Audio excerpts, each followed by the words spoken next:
Hello, my name is Jacob Giesbrecht. I'm here with Abe Neufeld, and we are going to talk about his life today. He's had some wonderful experiences in his life, and he's also gone through some trials and experienced some difficulty in his life, and he wants to share his story. And we are so glad that he is able to join us today and to just hear a little bit about his life, especially how he's come to the Lord and what God has done in his life. And so we are so glad, Abe, that you have come to join us here today and that you can share your story with us. And so we count it a great blessing. And so we're going to get right into it. And I would like to start with just simply asking if you could maybe just share a little bit about your background, how you grew up, or maybe a little bit about the religion and culture and stuff like that. And so just a little bit on knowing who you are and what shaped you in life. Mm-hmm. Yeah, well, I am actually very glad to be here. It's a pleasure for me to do this and share my testimony on for people, and to make a difference in the world. So about my background, I mean, I grew up in this area here in Chihuahua, Mexico, Cuauhtémoc area, and I was actually born in Rubio, like the little town here, just 10 minutes from here. So that's where I'm born, and then I got raised up in Swift Colony, among the traditional families, like more religious church, and so that's where I grew up. Did you faithfully attend church while you grew up? Were you part of a church? Well, my parents always tended to go to church, and they would like go almost every Sunday or every Sunday. And so as I got older, from 12 and older, then I actually started attending church, and it wasn't just because I wanted to, but they wanted me to do that. And so I did to obey my parents. So I would go to church almost every Sunday, and And I heard you use the word tradition. Tell us a little bit about the tradition of your church or the culture that you grew up with. Well, the culture I grew up with is a big part of that is you got to be very humbled, and it's almost a pride to be humble. It's how I feel sometimes. Like the most humble person is actually the most prideful person for being humble. Mm-hmm. So it's pretty confusing sometimes in that area, you know. And so with the clothing and stuff like that, you should just wear certain clothes, and so you could be it has a lot to do with your deeds if you go actually into heaven, and maybe you will get into, because you can't know that, and so you just live your life and try your best and do good things, because maybe that will be enough to one day get through that door. Really like a works for salvation kind of culture, and thinking the culture and the church and everything is going to protect you from a life that will take you away from God kind of idea. That's actually what the idea was. You always gotta do all these things and stuff you don't do, because you would never have a Bible in your phone or stuff like that, because that's actually wrong, and things like that. Abe grew up in a traditional Mennonite home. Some people are familiar with how Mennonites are. There's a vast variety of Mennonites.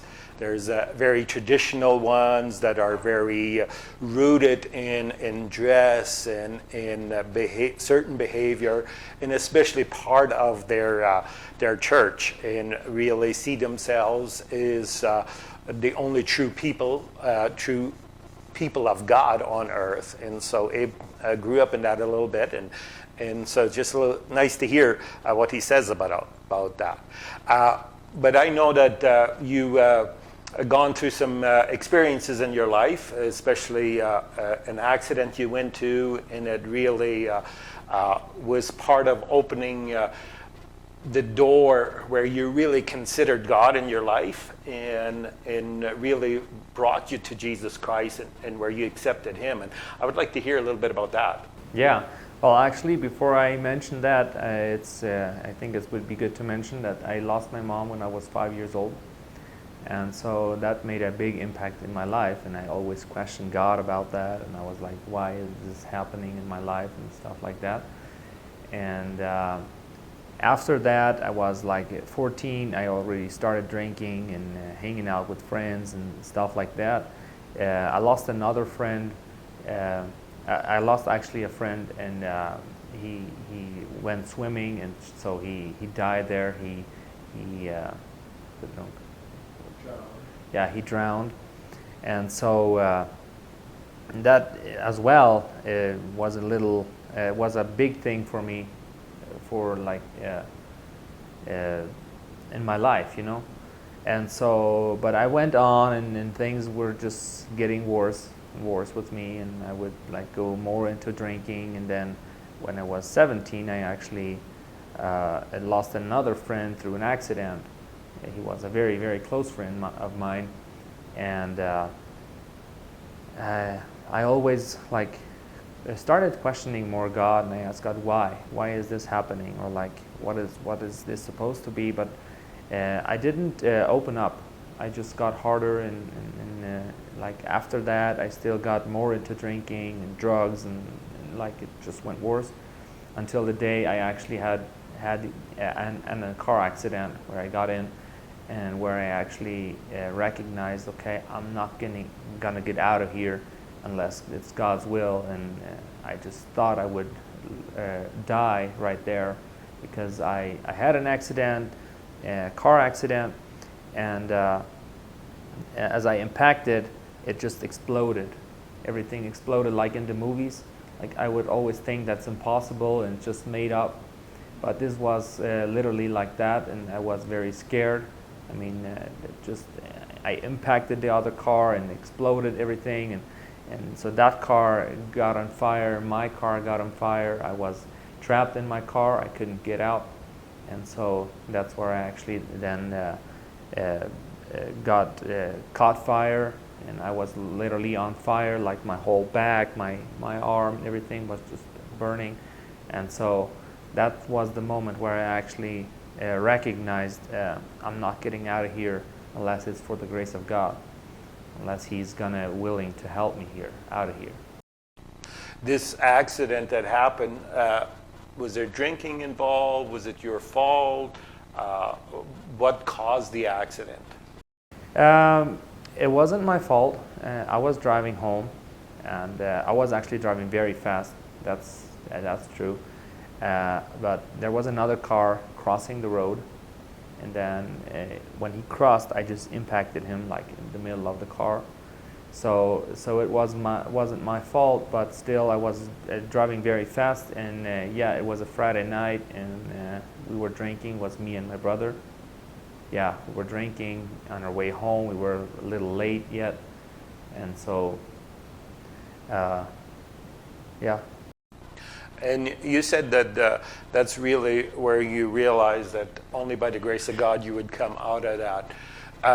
A question I would have, was God working in your life? I know a couple of times where you said a couple of things really made you think about maybe what is there to life, or as your friend died, and then later on another friend. And so did God use some people in your life that maybe where you heard the gospel, where you heard about Jesus Christ? There was things that were working in your heart at this time? Were you wrestling with things in your mind and your heart during this period of time? Yeah, well, I actually had, I have an uncle. He had talked to me like about the grace of God, about sharing the gospel to me and stuff like that. I always would ignore him, or like just go with the flow, but don't really do anything about it. And so yeah, I actually started attending another church where the gospel was shared very clearly and everything. And that was like a couple of months ago before the accident happened. And so I had gone to a youth retreat, and I was at the point where I actually wanted to go to talk to somebody, or like, you know, the bonfires at night we had, and it was very, very awesome, and they were inviting to accept Christ, and my heart was just almost out of me, but I didn't go. Somehow I was a pretty hard stone, would I say. So I didn't go. And this was in August on 2016, where I went to the youth retreat, and then the accident happened in November. So yeah, God had worked already in my life, and He had actually maybe weakened me up, or like I knew what to do. It wasn't like that I have no idea what to do. Like I knew what I was supposed to do, you know. And the funny thing about this is that I always ask God to not let me die in an accident. I always ask God, don't let me die in an accident, because I still want to change my life before that. So at this moment when I am having the accident, I'm trapped in the car, caught on fire, I thought, okay, it's over. I just thought it's over, because I had like been praying for this so long, yet I never did anything about it. I just always ignored it, and yeah, I'm gonna change, maybe tomorrow, maybe next week, maybe my birthday, New Year's, whatever. And so now what I thought, I said, okay, God's patience is over. Like now, He's done with me, because I never listened, you know. And so that's how I actually felt. Like, okay, I always prayed for this, and now it's going to happen because I never did something about it. So I said, in my mind, it just went through, and I said, okay, this is just my last moments of my life, because I didn't obey to God. Oh, well, that is very interesting. It's interesting how God works in our life. He's a very patient God, and sometimes we test that patience, and then He shows His mercy and His grace, but it does run out. And that must have been a scary, scary feeling, being in a chug, thinking, I have blown my hope, I have blown my opportunity, and I've tested God too much. And the question that we often have, how much can we test God before it's too much? God doesn't tell us, because He doesn't want us to challenge that. God desires that we come at the first call. But that's where we see God's grace and God's patience continuing in our life. And so what really made the decision to come to the Lord? Like after the accident, what happened? Like when did you make the decision to receive the Lord and to give your life to Jesus Christ?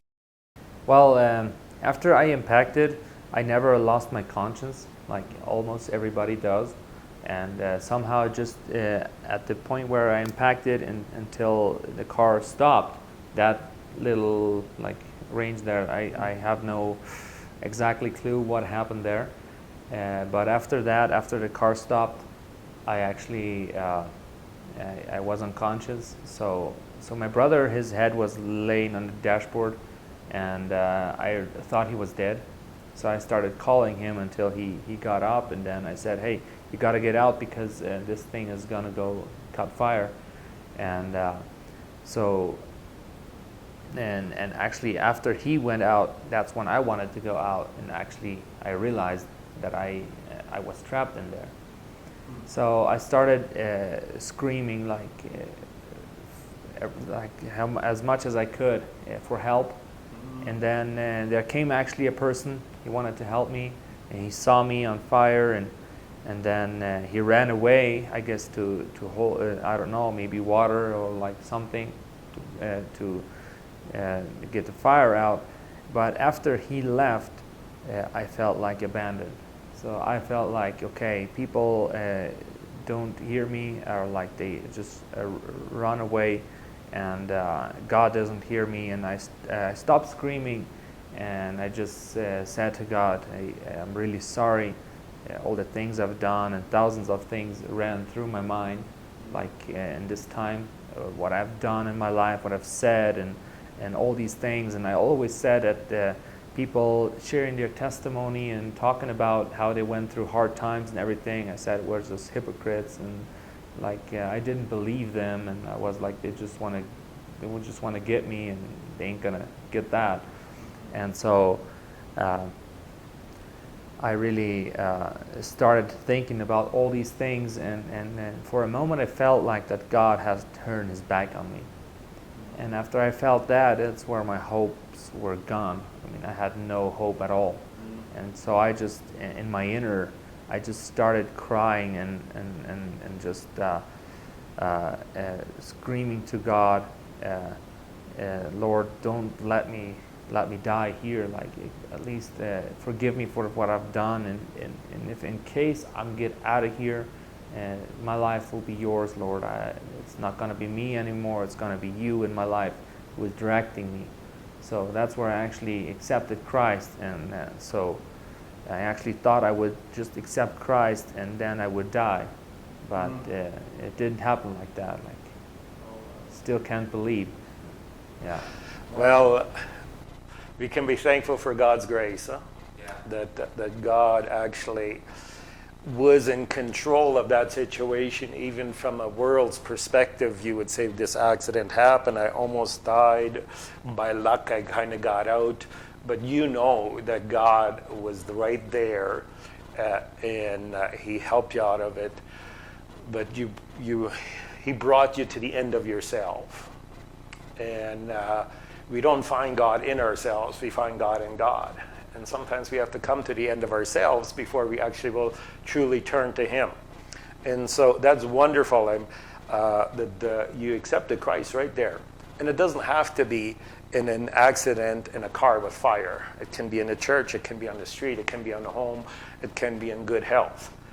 But I am glad that you shared that, because it shows the wonderful patience of God, and in that he works when he does everything possible to bring people home.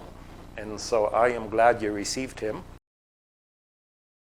As we continue, and just want to hear a little bit more about your life, and I know we've heard a little bit about your upbringing, and of course this horrible experience you had to go through.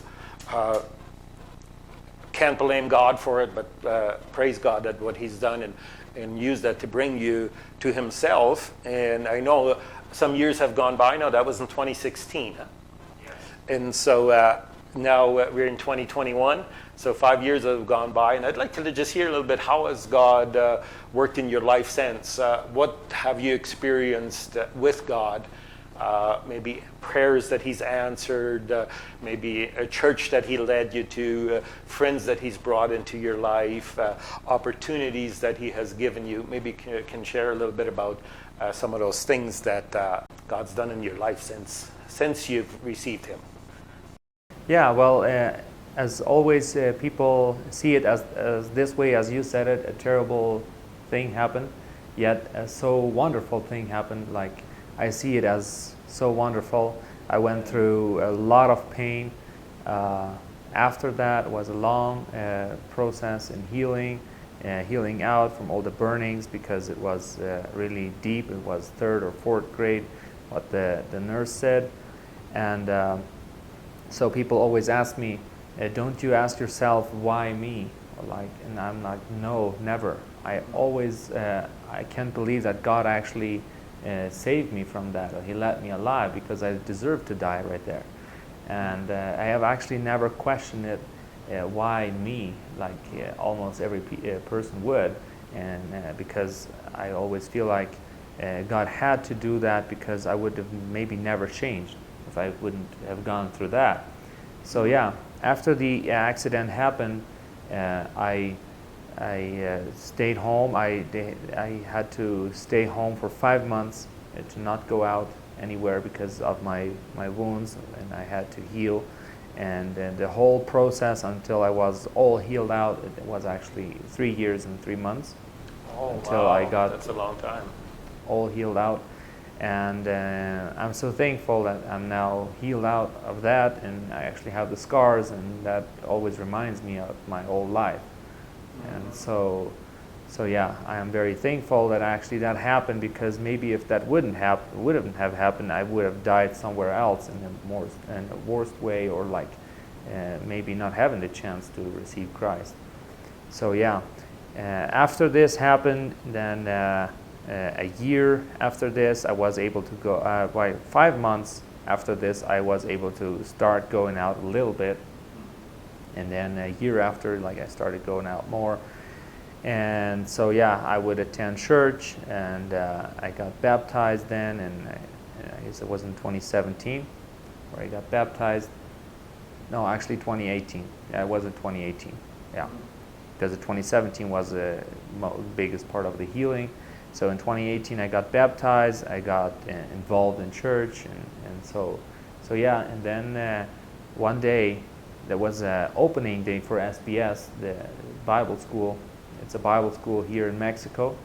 And so it was an opening day, and I went to the opening, and I just went to see what is happening there, and man, it caught me so bad. Like, I was like, how I am not part of this. I mean, like, why am I not one of those students here, like, for this year? And so after the opening, I went home, and I was like, man, how can I do this? I mean, I just want to go so badly. And then I started asking God. I was like, God, if this is your will, if it's your intentions for me, that I go to Bible school, to SBS, I would really want to go, but I have no idea how to do this financially, because I was still spending a lot of money on my medication and my healing. So I asked God for that, and then it was maybe in June, I talked to a person. We were talking about a total different topic than this, but then all of a sudden he asked me, have you ever considered going to SBS? And I'm like, yeah, I have. Like, who told you? Or like, he's like, no, nobody has told me, but we want to sponsor a person that can go. And I was like, thank you, God. Like, I just knew it was God's answer to me that I should go. And I said to God, okay, I want to go. And this is a very clear answer that you want me to go, and I want to go there. So, and then I started on 2019. I started going to SBS, and I still need 1 year more to graduate at SBS. Like, it's a 4-year process, and it's 3 months, like from January till end of March. And that's where I actually got a very good base of my faith. Like, there's a course called Spiritual Life, and that course actually gave me a very good Christian base to stand on, to know, like, okay, what do I believe? Why do I believe that? What happened in my life? And I got my identity more in Christ, and more like what does God think of me, not just what do people think of me, or like what do I think of myself, because sometimes we have such a low self-esteem, or such a low self-image of ourselves. And to actually begin to recognize how God has great plans for us, and we actually don't see it sometimes, you know. So yeah, that, and during the time I also was at the youth committee at our church, and helping out there, and so yeah, that was part of my process. Has God kind of shown you something where maybe a direction He's guiding you in life, that where you see yourself serving God in the future, or you kind of just, God, I'm leaving it up to you, or where are you at right now and concerning your future?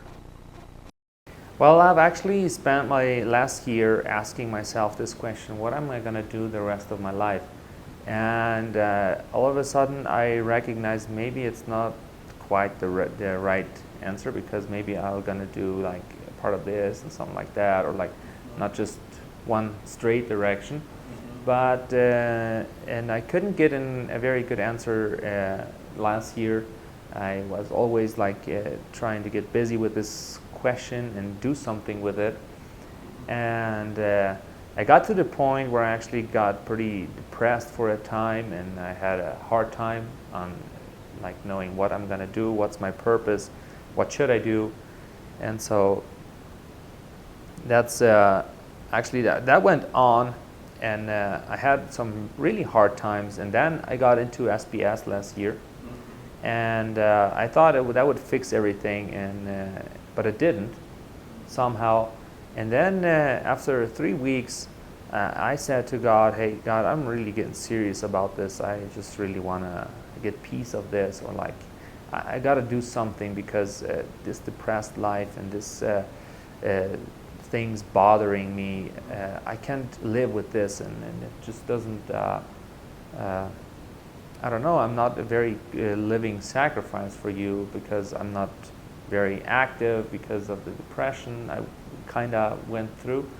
So then, after I said to God this, I said, "Hey, I'm going to be serious about this." And then all of a sudden, 2 days after this, there came a speaker onto SBS, one evening devotion, and he talked about a thing. He came from out.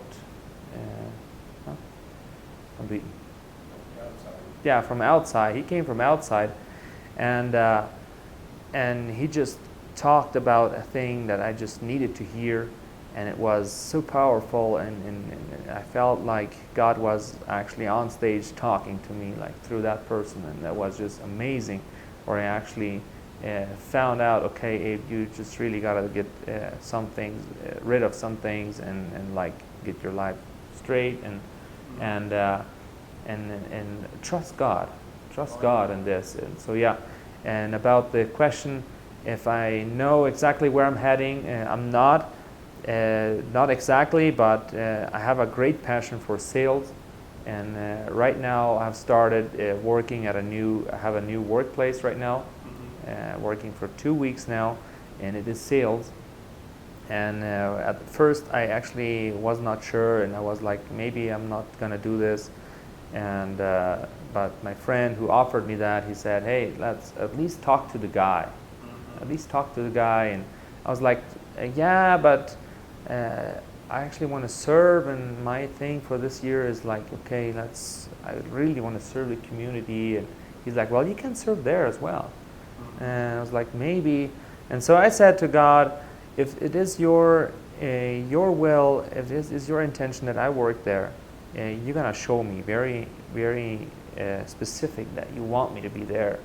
And so I was asked to raise money for a non-profit organization, and I was actually thinking of just dedicating my time for that more. And so I wanted to talk to a guy that actually have been doing this like for 6 years now, and I wanted some advice from him, like how do you do this, some tips, because it's at the end it's sales. It goes into sales, and that's what my passion is.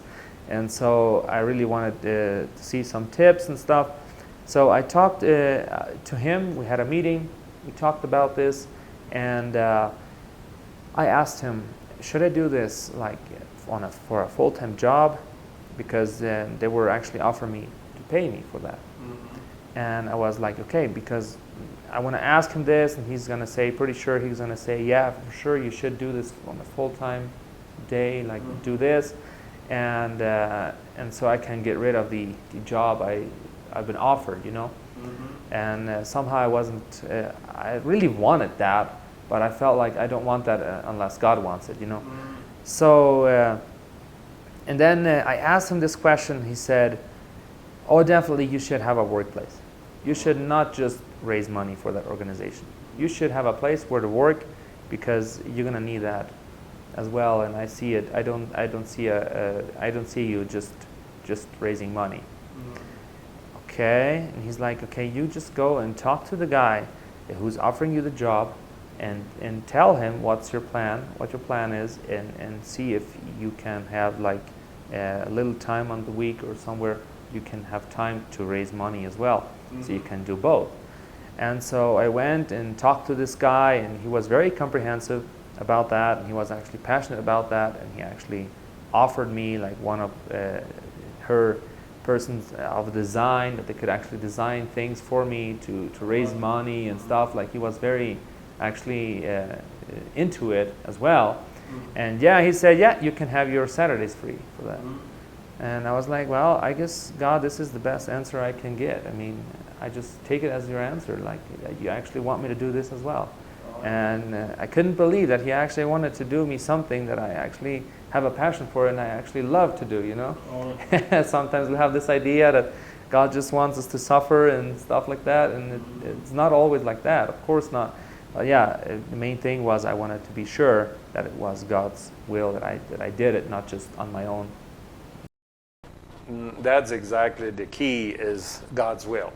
And God uses all things. Like business, there would be no business if it wasn't for God. There would be no money if it wasn't for God. And God's the creator of things, and he uses things, and he uses different work and everything for his glory. Well, thank you very much, Abe, for sharing your story. Come to Christ through a very rough experience. Yeah. But the glory of it is you've come to Christ. And now you're asking yourself, not what do I want to do in life, but what does God have for me? Yeah. And that's the place where God wants us. May God richly bless you in your life. We will keep you in prayer. And thank you for sharing your story. Thank you.